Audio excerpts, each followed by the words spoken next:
शीशे में देखिए। आप उस चेहरे को पहचानते हैं जो आपको वापस देख रहा है। आप अपने घर को जानते हैं, जिन लोगों से आप प्यार करते हैं उन्हें पहचानते हैं, और अपने उन्हीं हाथों को जानते हैं जिनसे आप इस दुनिया को महसूस करते हैं। हम में से ज़्यादातर लोगों के लिए रियलिटी, वास्तविकता एक बहुत ही स्टेबल और रिलायबल चीज़ है। लेकिन क्या होता है जब हमारे ब्रेन की नाजुक वायरिंग में कोई खराबी आ जाती है? क्या होता है जब हमारा माइंड हमें एक बिल्कुल अलग ही कहानी सुनाने लगता है? मेंटल हेल्थ इश्यूज आजकल बहुत कॉमन हैं, और डिप्रेशन या एंजाइटी जैसी बीमारियों के बारे में तो लगभग हर कोई जानता है।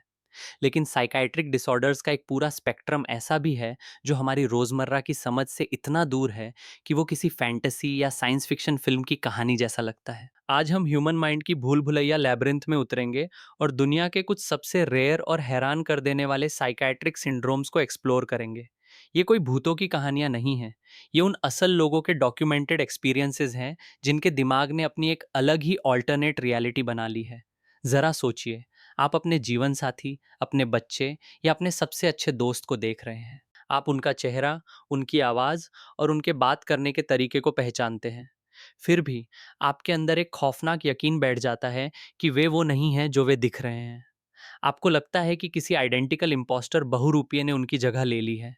इसे कैपग्रास सिंड्रोम कहते हैं, जो एक रेयर डिल्यूजनल मिसआइडेंटिफिकेशन डिसऑर्डर है। यह कंडीशन अक्सर स्किज़ोफ्रेनिया, डिमेंशिया या ट्रॉमेटिक ब्रेन इंजरी के मरीजों में देखी जाती है। इसमें ब्रेन का फेशियल रिकॉग्निशन सिस्टम बिल्कुल सही काम करता है, लेकिन उस चेहरे से जुड़ा इमोशनल कनेक्शन टूट जाता है, जिससे मरीज अपने ही घर में रहने वाले उस हम शक्ल से डरने लगता है और शक करने लगता है। अब इसके बिल्कुल उलट सोचिए। सड़क पर चलते हुए आपको लगे कि हर अजनबी दरअसल एक ही जाना पहचाना इंसान है, शायद कोई ऐसा जो आपको नुकसान पहुंचाना चाहता है, और वो अलग अलग भेष डिस्गाइजेस बदलकर आपके आसपास घूम रहा है। इसे फ्रेगोली सिंड्रोम के नाम से जाना जाता है। इसका नाम एक मशहूर इटालियन एक्टर के नाम पर रखा गया है, जो स्टेज पर अपने रैपिड कॉस्ट्यूम चेंजेस के लिए जाने जाते थे। दूसरों से अपना कनेक्शन खो देना डरावना है, लेकिन अपने ही एग्जिस्टेंस वजूद से कनेक्शन खो देना शायद उससे भी कहीं ज्यादा खौफनाक है। 1880 में जूल्स कोटार्ड नाम के एक फ्रेंच न्यूरोलॉजिस्ट ने एक कंडीशन के बारे में बताया, जिसे उन्होंने डिलीरियम ऑफ नेगेशंस कहा। आज हम इसे कोटार्ड सिंड्रोम या वॉकिंग कॉप्स सिंड्रोम के नाम से जानते हैं। इस कंडीशन में इंसान को एक निहिलिस्टिक डिल्यूजन हो जाता है कि वो मर चुका है, उसका कोई अस्तित्व नहीं है, या उसके शरीर के अंदर के ऑर्गन्स और खून खत्म हो चुके हैं। एक ऐतिहासिक मामले में एक महिला ने दावा किया कि उसके पास दिमाग, नसें और पेट नहीं है। वो खुद को सिर्फ एक सड़ती हुई लाश मानती थी, क्योंकि उसे लगता था कि वो अब जिंदा नहीं है।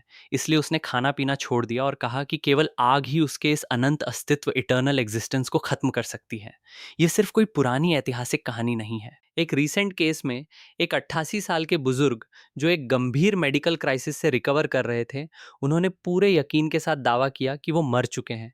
इस वक्त एक मॉर्ग मुर्दा घर में लेटे हैं और क्रीमेटोरियम शमशान ले जाने का इंतजार कर रहे हैं। उन्होंने यहाँ तक कह दिया कि उनकी बॉडी पहले ही जलाई जा चुकी है, जबकि वो पूरी तरह से होश में अस्पताल के बिस्तर पर बैठकर अपने डॉक्टरों से बात कर रहे थे। जहां कॉटेड सिंड्रोम में पूरा सेल्फ वजूद ही खत्म होने का एहसास होता है, वहीं एक और गंभीर बीमारी है जिसमें इंसान अपने शरीर के किसी एक हिस्से को अपनाने से इनकार कर देता है। इसे body integrity identity disorder, BID या बॉडी इंटेग्रिटी डिस्फोरिया कहते हैं। इस कंडीशन में एक इंसान के अंदर अपने किसी बिल्कुल स्वस्थ हाथ या पैर को कटवाने, एम्पुटेशन या पैरालाइज करने की तीव्र और लगातार इच्छा होती है। उनके लिए अपना ही पूरी तरह से काम करने वाला पैर या हाथ एक एलियन पराया हिस्सा लगता है। उन्हें एक अजीब सा ओवर कंप्लीशन महसूस होता है, और वो मानते हैं कि यह अंग उनके शरीर का हिस्सा होना ही नहीं चाहिए।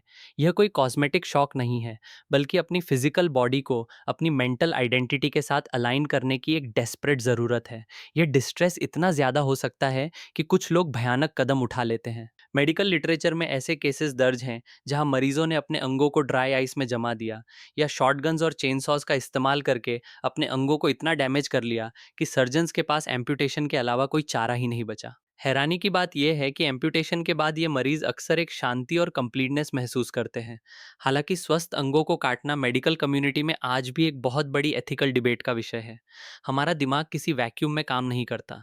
कई बार हमारा माइंड जिस तरह से रियलिटी को छोड़ता है, उस पर हमारे आसपास के कल्चर और फोकलॉर का बहुत बड़ा प्रभाव पड़ता है। सदियों से इंसानों के भेड़ियों वुल्व्स में बदलने की कहानियां हमें रोमांचित करती आई हैं, लेकिन साइकियाट्रिक वर्ल्ड में यह एक बहुत ही रियल एक्सपीरियंस है, जिसे क्लिनिकल लाइकेंथ्रोपी कहा जाता है। यह एक रेयर साइकियाट्रिक सिंड्रोम है जिसमें अफेक्टेड पर्सन को यह डिल्यूजन हो जाता है कि वो किसी जानवर में बदल रहा है या पहले ही बदल चुका है। हालांकि भेड़िया बनना सबसे कॉमन है, लेकिन मरीजों ने खुद को बिल्लियों, घोड़ों, पक्षियों, मेंढकों और यहाँ तक कि मधुमक्खियों में बदलने की बात भी रिपोर्ट की है। इन एपिसोड्स के दौरान, जो आमतौर पर स्किज़ोफ्रेनिया या बाइपोलर डिसऑर्डर जैसे ब्रॉडर साइकोटिक डिसऑर्डर्स के साथ होते हैं, व्यक्ति जानवरों जैसा बर्ताव करने लगता है, जैसे कि भौंकना, गुर्राना या चारों पैरों पर चलना। एक 63 साल के व्यक्ति, जिन्हें हंटिंगटन्स डिजीज था, को यह पुख्ता डिल्यूजन हो गया कि वे एक वेयरवुल्फ भेड़िया मानव बन रहे हैं। साइकियाट्रिक सिम्टम्स पर कल्चर के प्रभाव का एक और चौंकाने वाला उदाहरण है कोरो सिंड्रोम। कोरो मलय भाषा का एक शब्द है जिसका मतलब है कछुए का सिर। यह एक ओवरपावरिंग और पैनिक पैदा करने वाला डिल्यूजन है, जिसमें इंसान को लगता है कि उसके जेनिटल्स यौन अंग सिकुड़ रहे हैं और शरीर के अंदर धंस रहे हैं। यह कंडीशन इसलिए भी अनोखी है क्योंकि यह अक्सर मास हिस्टीरिया के रूप में सामने आती है, खासकर एशिया और अफ्रीका के कुछ हिस्सों में। यह साइकोलॉजिकल डर उस गहरी कल्चरल बिलीफ से और भी बढ़ जाता है, जिसमें माना जाता है कि इस सिकुड़न की वजह से इंसान की मौत हो जाएगी।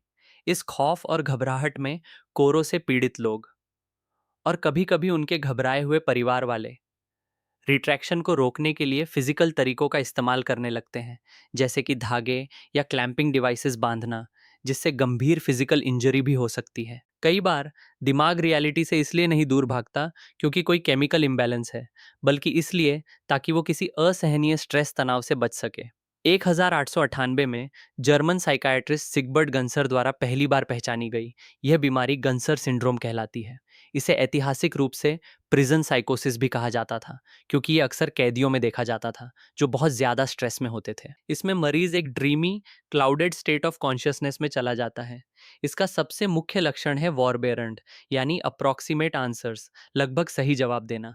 अगर एक मरीज से पूछा जाए कि 2+2 कितने होते हैं, तो वो 5 इंच जवाब देगा। अगर पूछा जाए कि घोड़े की कितनी टांगे होती हैं, तो वो 3 इंच कहेगा। ये नियर मिस जवाब ये दिखाते हैं कि ब्रेन असल में सवाल को समझता है, लेकिन वो सबकॉन्शियसली एक नॉनसेंसिकल जवाब देता है ताकि वो उस इंटॉलरेबल रियलिटी का सामना करने से बच सके।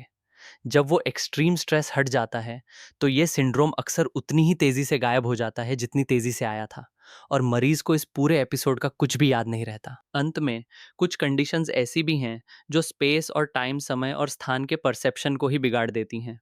एलिस इन वंडरलैंड सिंड्रोम में, जो अक्सर माइग्रेन्स या ब्रेन ट्यूमर से जुड़ा एक न्यूरोलॉजिकल कंडीशन है, इंसान के आसपास की दुनिया का परसेप्शन पूरी तरह से वॉर्प विकृत हो जाता है। चीज़ें या उनके खुद के शरीर के अंग बहुत छोटे या बहुत बड़े दिखने लगते हैं, और समय गुजरने का एहसास बहुत तेज़ या बहुत धीमा हो जाता है। इंसानी दिमाग अपने आप में एक पूरा ब्रह्मांड यूनिवर्स है। जब ये सही से काम करता है तो हम कभी इस पर ध्यान नहीं देते, लेकिन जब परसेप्शन, मेमोरी और आइडेंटिटी का ये नाजुक बैलेंस बिगड़ जाता है, तो ये जो रियलिटीज़ बनाता है, वो बाकी दुनिया के लिए पूरी तरह से अनजान और अजीब हो सकती हैं। ये रेयर कंडीशंस, चाहे वो ये मानना हो कि कोई अपना इंसान एक बहरूपिया है, या ये यकीन हो जाना कि वो खुद एक भेड़िए में बदल रहे हैं, सुनने में किसी फिक्शन जैसी लग सकती हैं, लेकिन इन्हें एक्सपीरियंस करने वाले लोगों के लिए ये बहुत ही गहरी और डरावनी रियलिटी होती हैं। लेकिन यहाँ सबसे ज़रूरी बात यह है, रेयर दुर्लभ होने का मतलब ये नहीं है कि इनका इलाज नहीं हो सकता।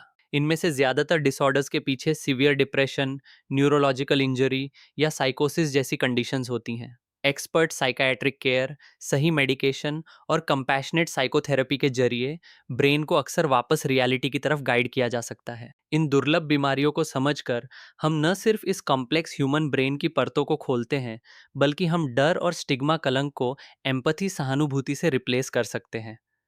हर अजीब सिम्टम के पीछे एक इंसान होता है जो बस यह चाहता है कि उसे समझा जाए और उसे वापस उसकी अपनी असल दुनिया में लाया जाए।